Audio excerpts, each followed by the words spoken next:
And you guys are listening to the Flickers podcast. I'm Jesse Grant, joined here as always with my co-host John Grant. How have you been? Yeah, pretty good, Jesse. Finally out of lockdown, so that's good. I know we had our day of freedom about 2 days ago. You got to the cinema. I'm envious. I haven't Yeah, had the time to get there yet. it was such a surreal experience. Like it was so weird, kind Being of being back. back. Yeah. Yeah, I took a moment to just sit in the chair and just absorb the fact that I'm back. It sounds such a wank. That sounds such a wanky statement, but Spent so long not even like being able to leave your house really. And then now yeah. you finally get to go to the cinema and that's like your favorite thing to do. Well, it's And like be 0 to amongst 100 real quick, society. isn't it? I know, like yesterday, I had to go out shopping for clothes for this thing I have to go to today. And like, it was just weird being back in the city again. Mm. I missed it. I really missed it. Mate, it's very strange. Yeah, it's fun being back amongst society. So, yeah. Mm. But, anyways, speaking about fun, we've got a fun episode for you guys today with Dominic Cooke, who's the director of The Courier and On Chesil Beach, which stars Saoirse Ronan, and The Courier also stars Benedict Cumberbatch. So he's an amazing director, and we had such a good chat about the transition from being a theatre director to a film director, what he likes about film as opposed to theatre, and I guess just dealing with actors as well. And we discuss his relationship with Saoirse and Benedict Cumberbatch and how he's able to bring the best performances out of them as well, which was really cool to hear about. What did you like about the interview, John?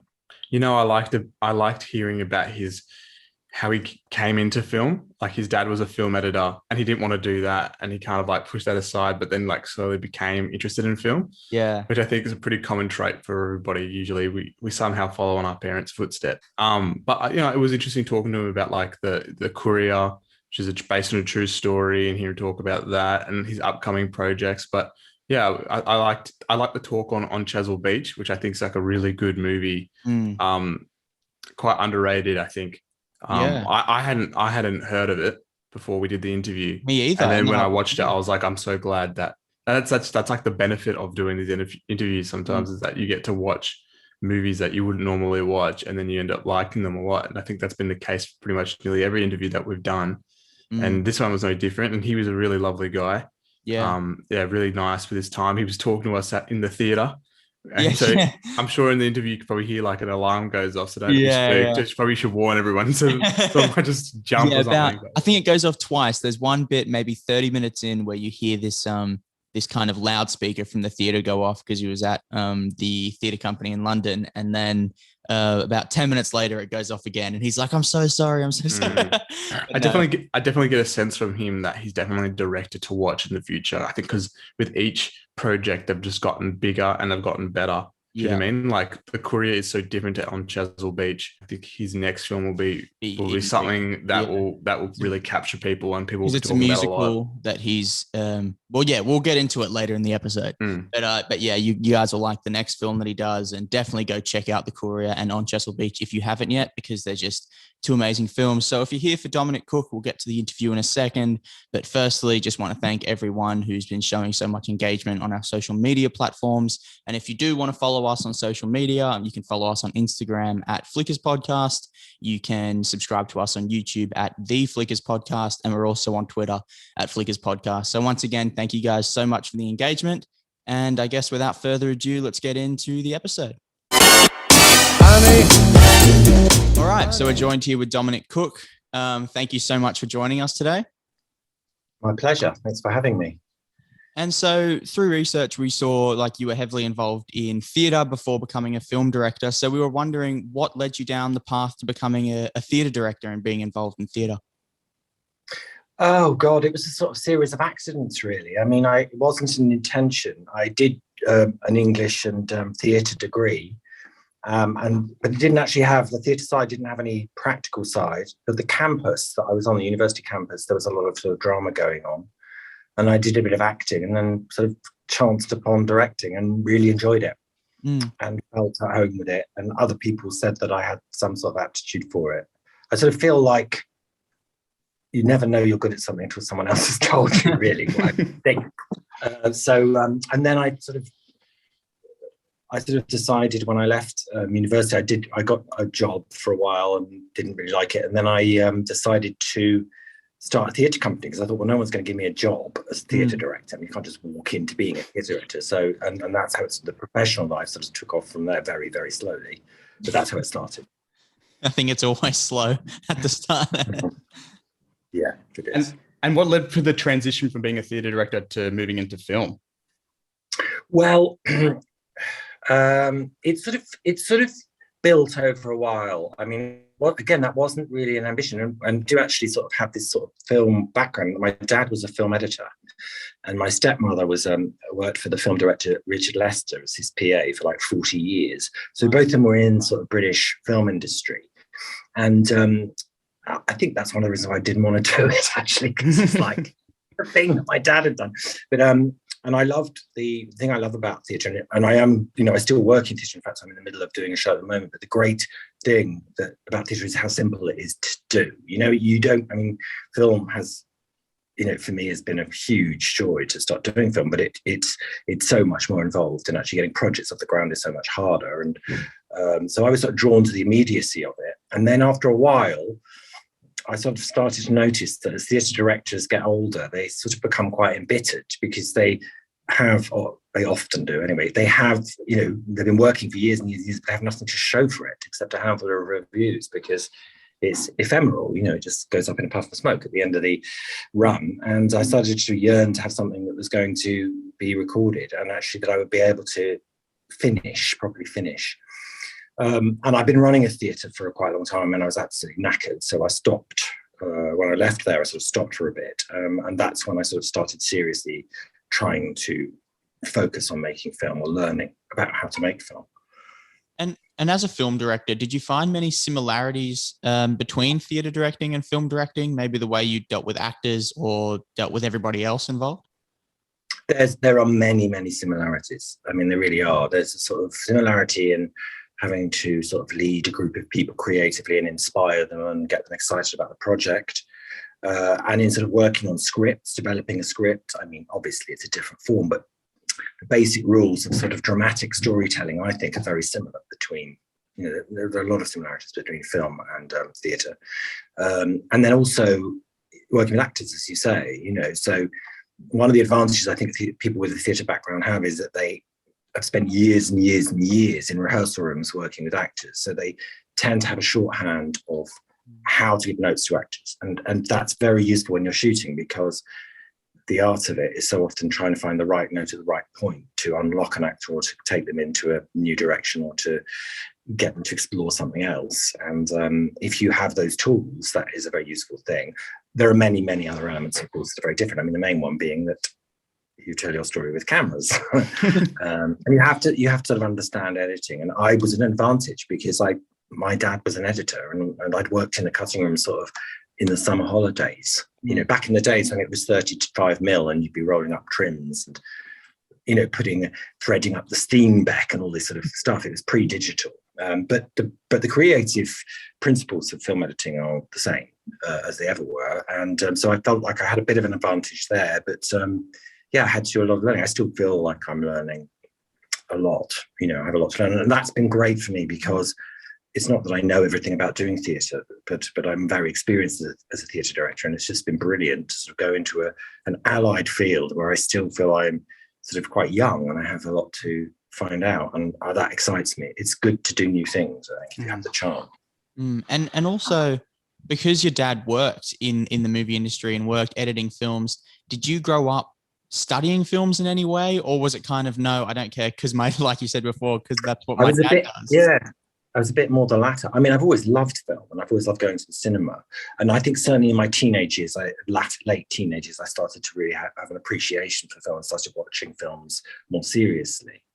But no, it wasn't a particular passion. And I think it was interesting. My dad and his generation came from a sort of very sort of practical, it was all sort of like being artisans, and they never really talked about ideas. They talked about the industry, and they talked a lot about the craft. They had a real appreciation of craft, but you didn't really, the conversations were never really about ideas in the way that I sort of found they were in theatre.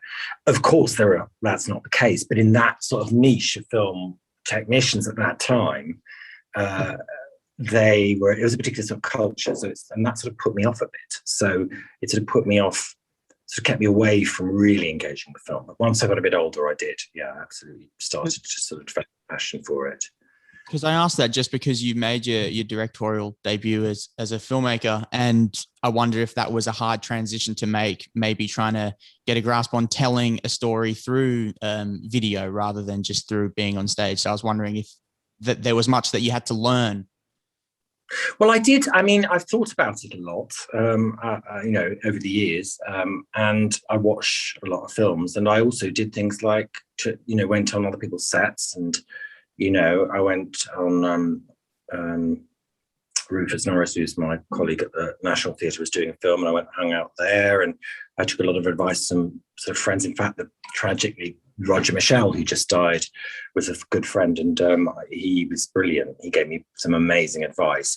So I did that. I read a lot about filmmaking. I watched a lot of films and thought about how they were constructed and planned. The thing about making a film is that so much of it is done before you start shooting. And I really, really, on the first thing I did, which was it was 3 films for television. It was a Shakespeare Hollow Crown series for the BBC, and we made 3 sort of feature-length films with tiny resources, but it was a sort of incredible baptism of fire, because we had to do every kind of scene. I mean, we did battle scenes, we did scenes, intimate scenes, we did, there just was not a type of scene that we didn't get to do. So, but I just planned and prepared. And the period leading up to shooting, I was absolutely petrified. And I really was so scared. I just thought, what have I done? I don't know what I'm doing.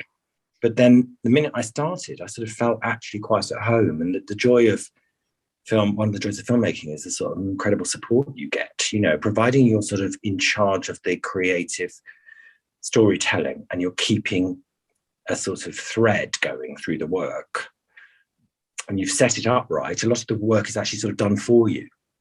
There's a whole team of people making it work. So I sort of immediately took to it. As soon as I started, I felt very at home. And in fact, I sort of thought, well, this is much more my medium, theatre. I've been in theatre for 35 years. I suddenly thought, well, actually, this is sort of more me for some reason. I can't say why.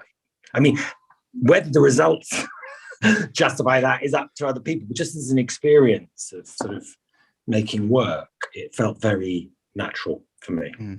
And was there an aspect of filmmaking you didn't know beforehand that you've grown to kind of love or just really admire? Appreciate? I suppose I knew a lot about post-production, which when I first started, when I was doing these bits and pieces with my dad, and from my dad's experience, was done very differently, but again creatively was no different. The digital era has made it so much more open and free. When I was first working in cutting rooms, you would have to, if you wanted to look at an outtake, you'd have to call the labs, get it printed up, which would take about 3 days, and then you'd have to get the sound transferred onto 35mm, sync up the rushes, and then watch it. Now that's about 5 days from the moment you. So when I came to do it with a computer, it was like, oh, we could just look at that now. It was sort of amazing.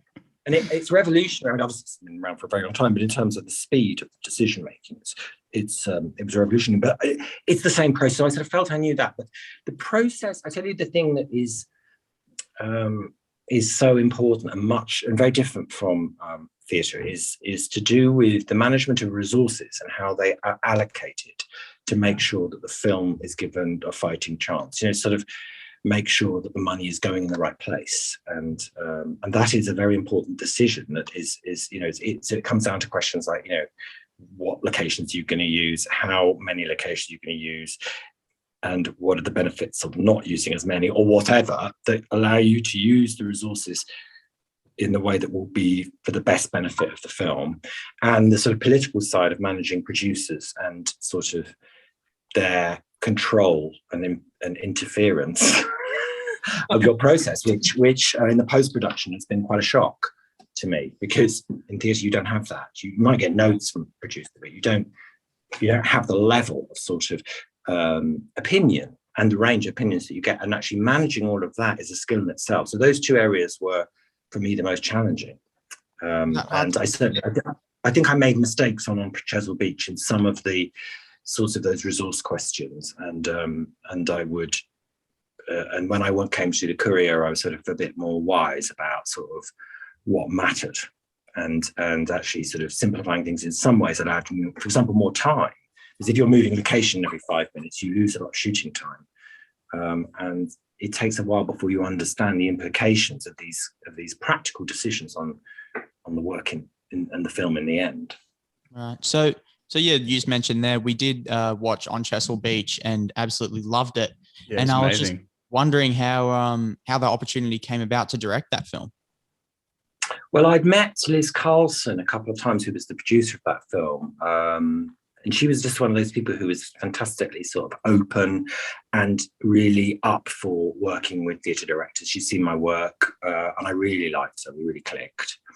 And she sent me, I think she'd sent me something else that didn't work out. But then she sent me the script, and I absolutely loved it. That was the first thing. I thought it was a brilliant script. And then I met Ian McHugh, and he was sort of slightly wary, not of me personally, but just because the film had been sort of sitting around for quite a long time. Sam Mendes was going to do it, like 8 years before. I mean, so he was a bit sort of, he'd been around the block with this project and was a bit like, oh, here comes another one who's being wheeled out this time. Sort of right. And then we met and because we got along, and I'm very comfortable working with writers as well, because I did a lot of new plays, and I ran a theatre that was all about writers, and so I'm very comfortable involving writers in a process. I don't feel threatened. In fact, when you've got a writer as good as that, it's a brilliant asset. The next thing was Saoirse, and he knew Saoirse from the other film Book of Tournament was done with.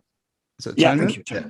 Thank you so much. Yeah. Yeah. When she was really young, and they sort of really hit it off. And she'd always said that she wanted to play this part, and we met, and I absolutely loved her at first sight. She's a brilliant person, as well as being a fantastic actor. And then she sort of committed. And then, as you know, once you get your script actor and director, or your sort of magic triangle to start getting finance, and from there it all sort of flowed. And she was brilliant because she was busy doing lots of things, but she absolutely sort of ring-fenced a time where this could be done. Oh, wow. Quite a long way ahead, sort of thing, and committed. And so that's how it all sort of started to pull together. And you mentioned that you worked with Ian McHugh, and the man who wrote the book. What was it like, kind of collaborating with him as the writer of the book and also writer of the screenplay? Was he open to you putting your own stamp? Very, yeah, he was. He was very open. I mean, the script I thought was pretty developed, but I'd have to really think back to what we did. We did do quite a lot, though. We changed the third act considerably. I can't remember. I think it was just sort of focusing the story and elements of the story that were sort of missing. But no, we sat down and we did quite a lot of work together. And then he produced maybe 2 more drafts. One is always intimidated if you're working with someone at that level. But I think in the end, if you're listening and if your ideas sort of stack up, and, I sort of think in the end, the art of it is sort of, if a script is worthy of working on, then there must be something at the core of that script that really, really holds together. And my feeling about working on scripts is that you have to enhance what is there. You can't change what is there. You can't really change the core of what's there. You can work with that core, but I sort of feel like creative projects have their own life, and you have to sort of listen to that. And I think probably I sort of had got what I thought he was trying to do. And so the notes that I was giving him, I think, were not things that were sort of adjunct or being added on. They were from what he'd sort of suggested. So, we worked very well together. And then he came, we did some rehearsal, and he came, and it wasn't very long, it was a few days, but it was me, Saoirse, Billy Howle, and him. And it was what a great group of people that was. And and he made a few changes from that. And, it was a good collaboration. How was it going through the rehearsal process for that film, coming from a theatre background where maybe rehearsing something becomes more I don't want to say rigid, but more kind of getting the blocking down a lot more. How was it rehearsing for a film with actors like Saoirse Ronan and Billy Howle? Well, everything I've done, including the Shakespeare's I was talking about, the two feature films, I've done rehearsal. And I know that some directors don't like to do rehearsal, and some actors don't like to do rehearsal, but I don't do rehearsal in the sort of let's practice it way. I do it to build backstory, and to really sort of help with character and understanding of scenes. I mean, we might read through the scenes a few times, but most of the work is really about how did the scene come about? What's the story? Where, like, for example, how do they meet these two people? What, all of that. So that what you're doing is giving the actors sort of something, a sort of foundation for when they come onto the set. And if you can explore the scene a bit, just sitting around a table, I think it's really useful. I mean, I've hardly done any film rehearsal on our feet, because I think you have to do that in the space. But it's really about the relationships and what the sort of scenes are, what they're communicating, why they need that scene, if you see what I mean. So that's the sort of work I do. And I have to say that without fail, every scene that I have rehearsed has been better than every scene I haven't rehearsed. There is not one example in anything I've done where a scene that wasn't rehearsed prior to starting shooting was better. It just means they come into the room, onto the sort of set with a much greater range of possibilities, and that allows them to take more risks. It allows them to try different things because they're not terrified, and they're not sort of flailing around in the dark. So I find it a really useful thing to do. And so we touched on it before, but with the story originally being a book, how did you go about trying to have the film stand on its own while also, I guess, honor the supporters of that story and the fans of that book in the first place? Well, the good thing about the book, the great thing about that book is it's a novella, so it's quite short. And I think the real problem with turning books, full novels onto the screen is you have to, if you're doing a full novel, you have to sort of decide which bit of the story you're going to tell, because you can't do the whole thing in 2 hours. And when people do try and do the whole thing, it never works. You have to sort of have a line on it and decide what aspect of the story matters to you. We didn't really have to do that because it's so short. We could sort of do the whole thing. But the main thing I think for us was, well, how does this end? Because in the book, it's very, it just finishes on the beach. It's sort of unresolved. And actually, I know there's a little bit about their life, but it's like half a page. And we really wanted to sort of finish the story and give it some sort of resolution, albeit a not very happy one. So that was really hard. And it was very, very hard in the writing. But then we did some pickups and reconceived the ending a bit, sort of filled out some of the gaps a bit. And that was sort of where most of the changes were made. But for me, I've never done something that's so popular that you have to make sure you're honouring what people expect you to honour. I do understand that problem. But I sort of think your responsibility is more to tell the story that you want to tell, actually. And to do that in the best way possible, most interesting way possible. So that was sort of my concern. Right. And Saoirse Ronan and Billy Howle give these really amazing performances, and one scene in particular is the Sorry, I've got a backstage announcement going on here. No, let that go. I'm in the National Theatre in a dressing room. No, it's totally fine. I can't turn it off. I'm really sorry. That's great. But Saoirse Ronan and Billy Howle, they give these really amazing performances, and in particular, one scene is the bedroom scene, which is kind of filled with all this tension and it can be quite awkward. What was it like filming that scene and kind of having trust with the actors and them trusting you with that scene? It was quite hard to do. I think sort of sex scenes are hard to do, and I've done them in everything. Everything I've done has had a bit of sex in it, and they're awkward. And I think that what you have to do is be as upfront and clear as possible with the actors about what the plan is and how it's going to be shot, so that they can relax. I think it's not responsible. I think sometimes people, because they feel anxious, and I know we now have this thing of intimacy coordinators, which is probably actually a very good idea. I've not worked with them, but I do think it's a good idea. But the things that I've done sort of before the existence of those. It's a relatively new role. But I think you've got to be sort of as clear as you can with the actors so that they can feel relaxed and safe. And we had pretty much closed set. We reduced the number of people in the space. And actually, one of the great things about Sean Bobbitt is that he has a lot of women working for him. The set was almost 50-50. Male and female on that, which was so good because it just sort of relaxes everyone.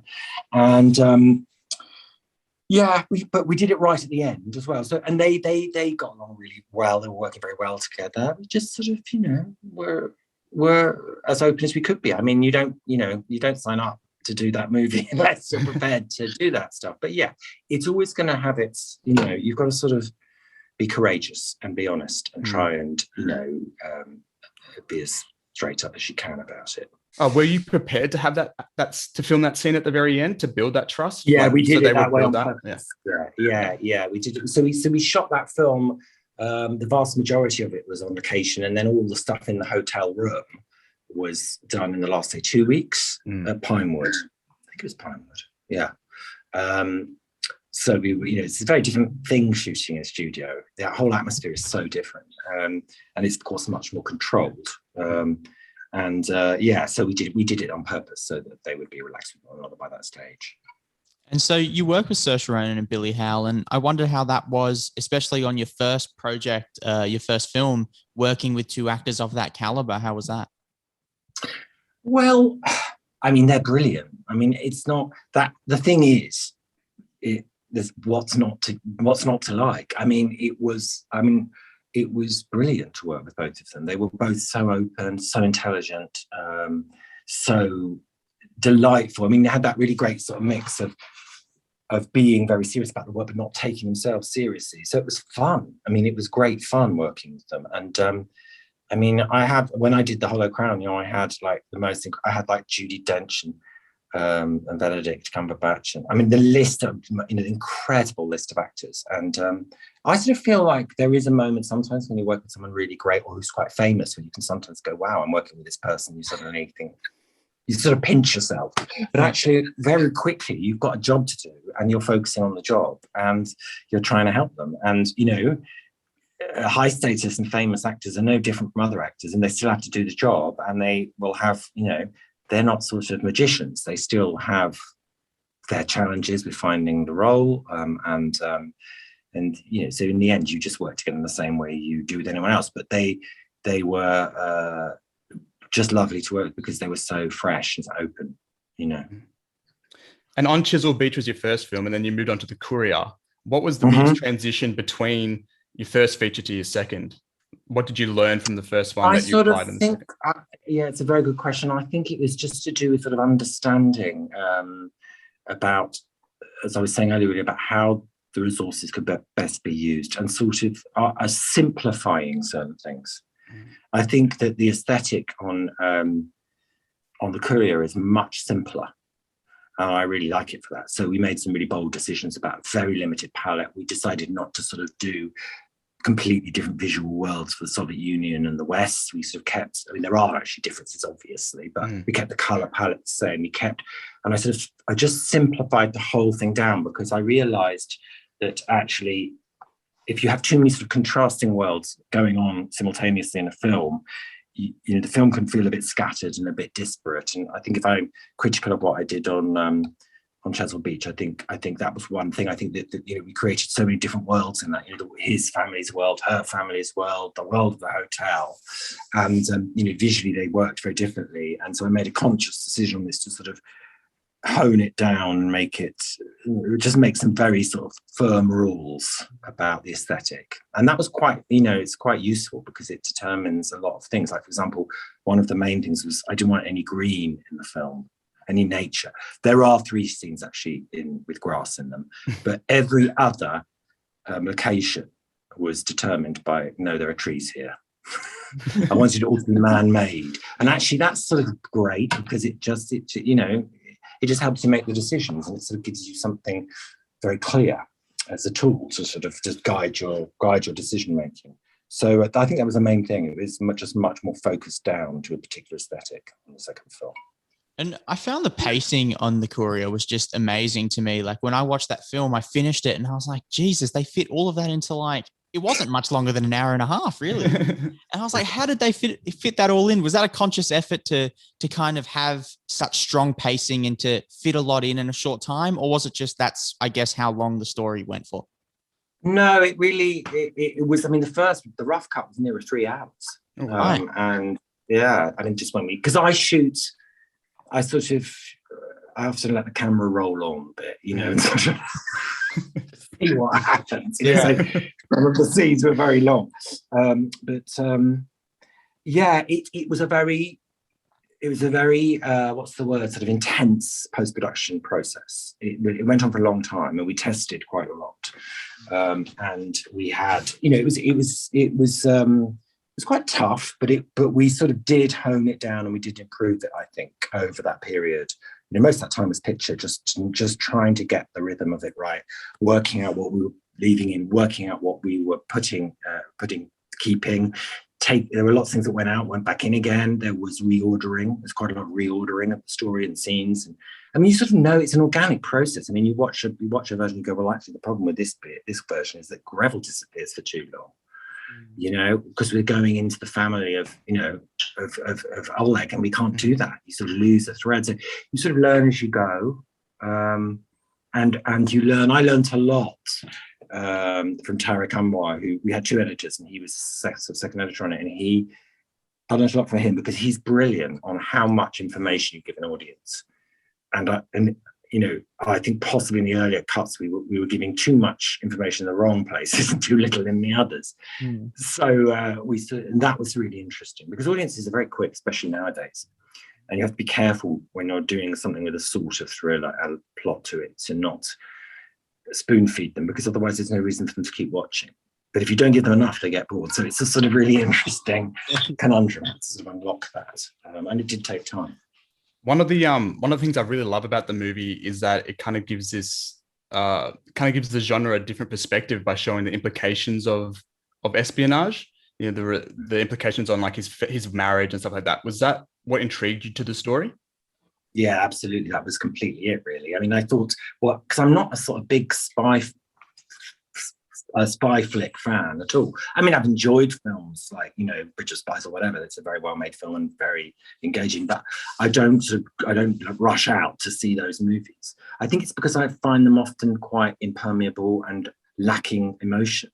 And that's because often they are about people playing incredibly cool, and it's all about strategy.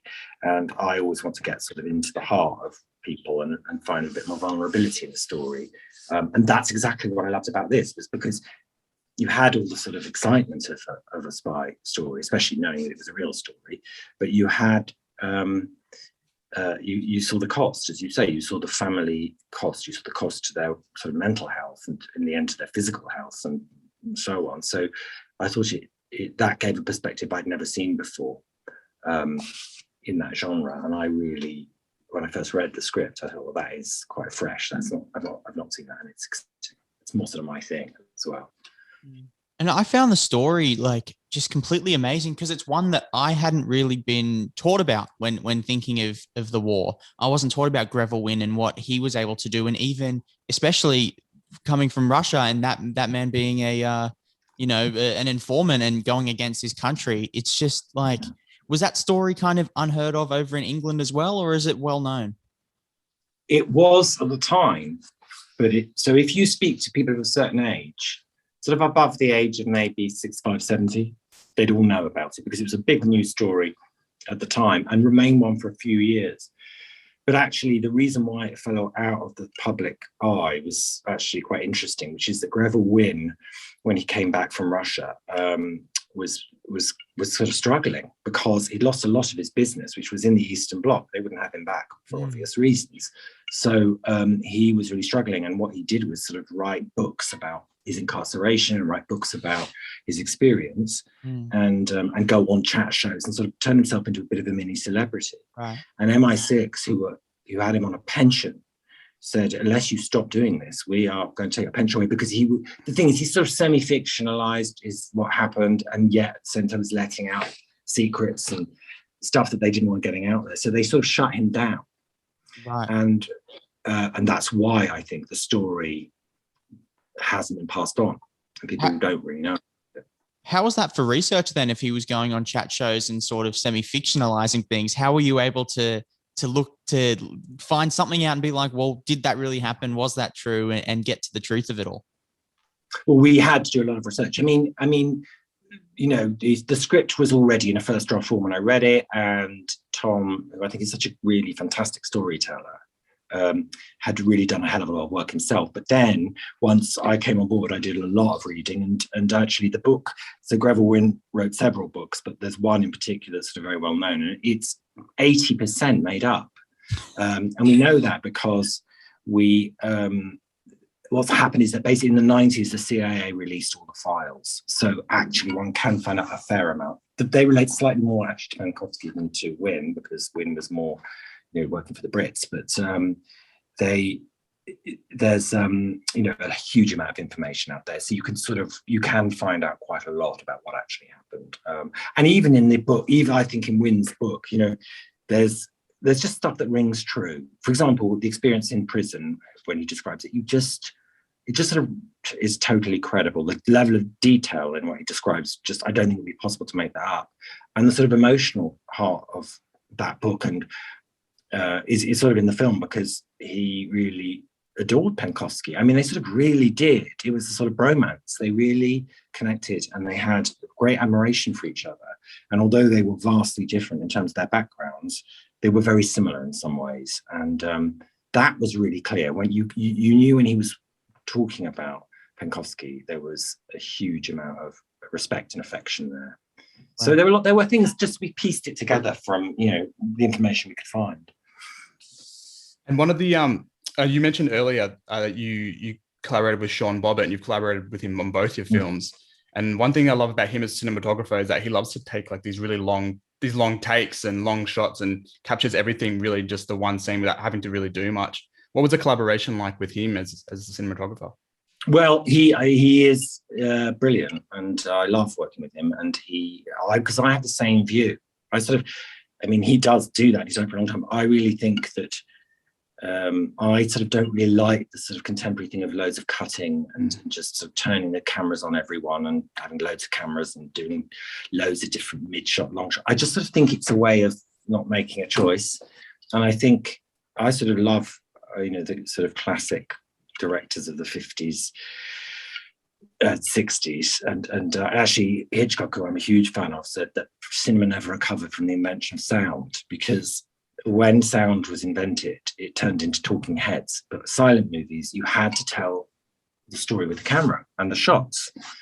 And I sort of feel like that's the real art of filmmaking, is to use the camera to do your work. And the editing, of course, can enhance that. But so I sort of feel the same way as he does about that. So we did have a very strong shared view that is always try to do it in one take, in one setup if you can. And if you can't, there's got to be a good reason. And more often than not, there is a good reason, but we didn't do loads of setups. And sometimes we spent a long time rigging cameras to get them to do what we wanted them to do, or rigging a camera so that we didn't have to do loads of different setups. I just, taste-wise, that is, I think we share that in common. So that was a really good starting point. And how important is that for you, I guess, working with the same cinematographer on both your films to kind of have a creative relationship in the film world, especially being so new to it? Do you like to build relationships with the people you work with in both theatre and film? I do, yeah, I do. I mean, I'm in theatre. I've got lots of collaborators that I've worked with over long periods of time, and sometimes I work with new people because, frankly, often people aren't available. You know, but I do. I think if you find relationships that work, then why wouldn't you want to keep them going? I think sometimes producers are wary of it because they get scared that you have sort of alliances that they can't control. But actually, when you start, like on this, for example, I feel like my work with Sean was much better. I mean, we did good work on last time, but I just sort of feel like because we completed a project, we've been on a journey, we knew each other, we understood certain things, so we were able to go and, you know, further in this and sort of work more closely together. And I worked with Susie Davies, sorry.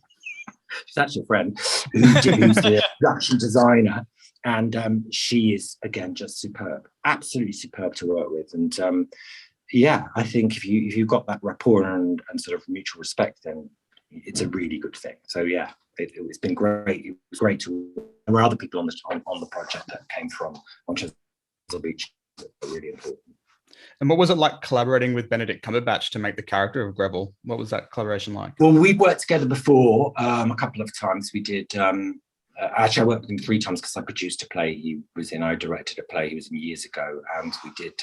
He did Richard III for me on TV.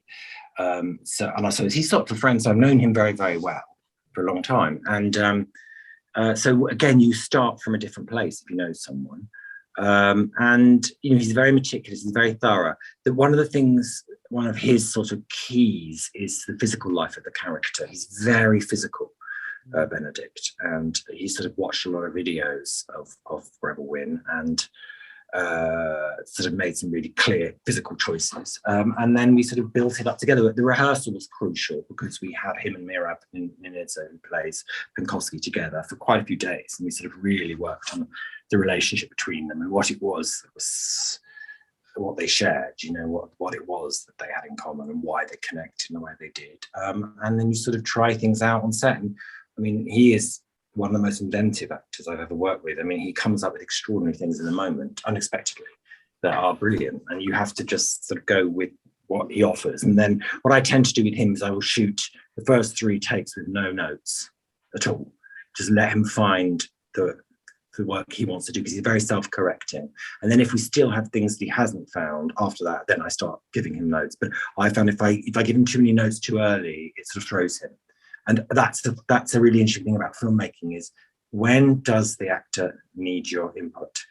And is it best for them to have sort of some stimulus before they shoot, or do some of them need a bit of space? You sort of got to try and learn that and understand it, because every act has a different process, and a way of finding their best work.